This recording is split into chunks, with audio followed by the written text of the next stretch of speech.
BNP chairperson Begum Khaleda জিয়ার বিরুদ্ধে Zia orphanage trust দুর্নীতি মামলায় হাইকোর্টের দেওয়া 10 বছরের কারাদণ্ডের রায়ের বিরুদ্ধে করা আপিলের শুনানি আগামীকাল পর্যন্ত মুলতবি করেছে আপিল বিভাগ।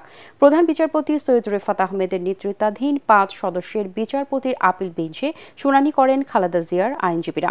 গত 11 নভেম্বর খালেদা জিয়াকে আপিলের অনুমতি দিয়ে হাইকোর্টের দেয়া সাজার রায়ের কার্যকারিতা স্থগিত করেন আপিল বিভাগ। পরে খালেদা জিয়া আপিল করেন। 2018 সালের 8 ফেব্রুয়ারি এই মামলায় খালেদা জিয়াকে 5 বছরের কারাদণ্ড দেন বিচারিক আদালত।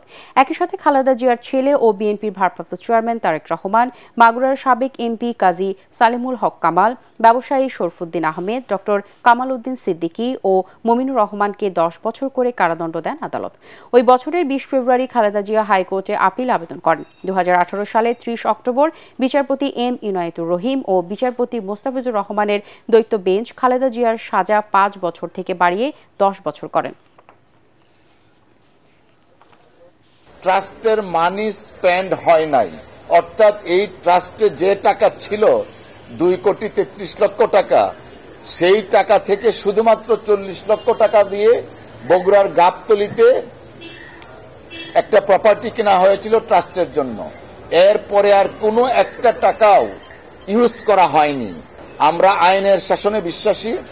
আজকে আমরা শুনানি করেছি, আগামীকাল আবার শুনানি অব্যাহত থাকবে। আমরা আশা করছি দেশনেত্রী বেগম খালেদা জিয়া ন্যায় বিচার পাবেন।